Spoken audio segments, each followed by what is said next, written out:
Hello guys, movie Explain here. Today I am going to explain a film based on a real life story of the youngest warrior of World War II called Soldier Boy. Spoilers ahead, watch out and take care. The movie begins in Russia where a family of three sit by a river enjoying their time. The youngest of them, Sergei Eloskov, boasts to their elder brother and mother about him being top on the tree. When suddenly German fighter jets fly overhead, the mother asks her kids to quickly hide in the bushes, but the 6 years old claims he is not scared and strikes the jet with a slingshot. To everyone's surprise, he managed to hit the jets and explode them. But when he looks around, his family is gone. Sergei wakes up frightened from the dream and calls for his mother. Just then, someone knocks on his door, assuming it as his mother. He runs towards it, but a neighbor woman comes in panicking. She thanks God for keeping him alive and informs him that his mother and brother are dead. The little boy cannot comprehend what she is saying and wants to stay in the house to wait for his mother. The woman tells him that the Germans have attacked them and she should run away. Just then, some soldiers approach their house. The woman makes Sergei run out through the window, but she is shot dead before she can join him. The little 6 years old is now on his own with no family and friends. As Sergei runs from his house, he sees his whole neighborhood burning up behind him. He calls for his mother in vain and runs away from there. After running for a while, he ends up in the middle of the woods.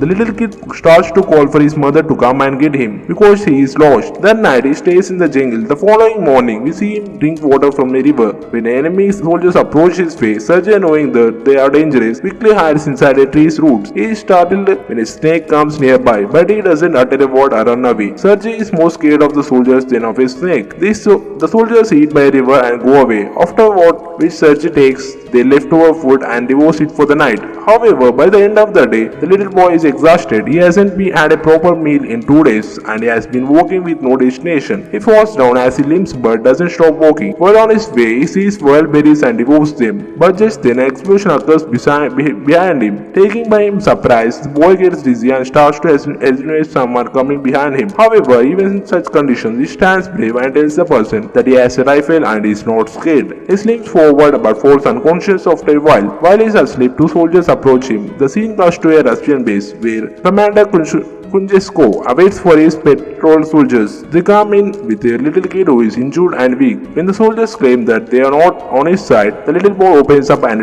introduces himself. The soldiers laugh when the kid shakes his hands with the commander, suggesting he introduce himself too. The soldiers feel affectionate with the little kid and circles him around. They make him drink water and feed him. Even the otherwise cold commander takes good care of the kid. A nurse named Katya receives Sergei's wounds and is charmed by his personality too. The kid asks her to dry a tongue on his wounds because he wants to be a soldier when he grow up. Even the injured soldier talks to the kid and feel lighter. Sergei is fascinated with the commander's gun and his badge. The commander too answers all the little boy's questions and lets him play with his honorary pistol after taking the bullets out. Sergei shows him the tag drawn on his stomach and boasts about being a soldier himself. The boy is healing very quickly. The nurse Katya asks the commander to let the boy stay with the battalion, but he disagrees, claiming that it won't be safe. He wants to send Sergei to an orphanage. The soldiers spend all their free time with Sergei. He is visited by many throughout the day. They bring him food sent by their family from afar and even let him play with their binoculars. One day, a soldier goes to the commander to ask him to let the boy stay with the battalion. The soldiers have grown a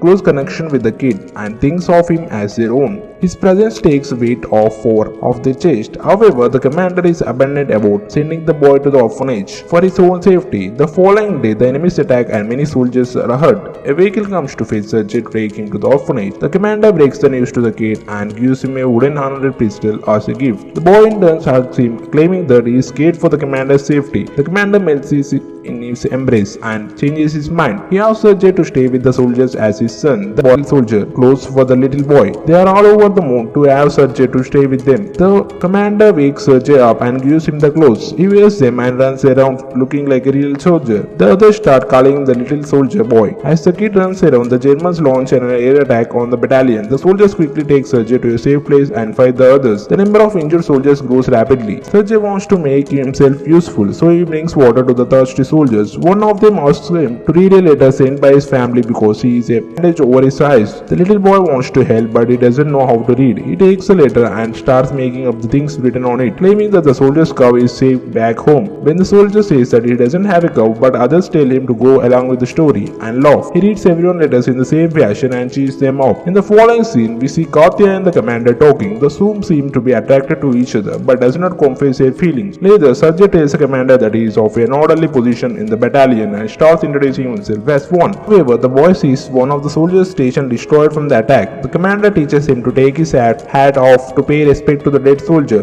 The next day, he insists the commander give him a mission and given a task to distribute the letters among the soldiers. He completes his task efficiently and even makes the soldiers dance for him. The following day, Sergey goes a little far from the base with his binoculars. As he is playing with it, he sees someone's leg moving from inside a haystack. He rushes back to the battalion and tells the soldiers about his findings. The soldiers are skeptical but go with the boy along anyway. When they reach near the haystack, they are alerted to see two German spies hiding underneath. The spies are arrested and the kid is praised for his intelligence. That night, the commander shows Sergey the legal papers for his adoption. He is now officially the kid's father. Sergey knows of the commander's feelings for Katya, so he has to repay his kindness. He takes him to the confessor, but the two sees her talking to a different man. He wrongfully assumes that she is interested in someone else. The base is attacked by the Germans again. This time, Sergey helps the soldiers with all his might by supplying ammunition to the soldiers in the front line. But the soldiers there command him to go back to the shed because it is too dangerous outside. When he comes to the shed, he sees the commander and others panicking because the phone's connection with the colonel is lost. A soldier is sent to fix the broken lines. Sergey follows the soldier and sees that he is fatally wounded. He asks the dying soldier how to fix the voice and does it himself. The connection comes back and more troops are called. The 6-year-old boy saves everyone's life. Later, we see the commander and Katya talking by the river. The commander finally confesses his love for her and asks her to be Sergeant's mother. The Katya is over the moon, but before she can say anything, a soldier approaches them and gives the commander a letter, saying that he has been dispatched from the base. The following day, all the soldiers leave for the new base along with the Sergey. However, on their way, they come across a minefield that blows off some of their vehicles. The commander is hurt, but the group's orderly who Sergeant goes with dies in the explosion. He cries and hugs the commander. They carry the injured ones with them and continues their journey to the new base. When they finally reach the other base, they meet the commander's leader, the general. These two are impressed by the kid's ambition and congratulates the commander for having a smart kid. Following day, the division is awarded a guard's banner and so is the boy. He promises to save his country when the general gives him his badge. One night, their base is attacked brutally and the commander is stabbed under the ruins. Sergey cries for his father and tries to save him. He calls the other soldiers who finally bring the commander out. The next day, Sergey approached an injured commander. His hands were hot while trying to save the commander. The kid is now an inseparable part of the team. He doesn't have a family beside them and moves wherever they go in the war. The movie ends as a regiment is seen moving to another base. A voice in the background narrates that he took part in the Stalingrad battle and reached to Poland with the soldiers. He is currently known as the world's youngest soldier ever, and the legendary story of his bravery is now spread across the whole world to hear. Subscribe for more videos like this, turn on notifications and leave a like to help the channel out. Thank you for watching.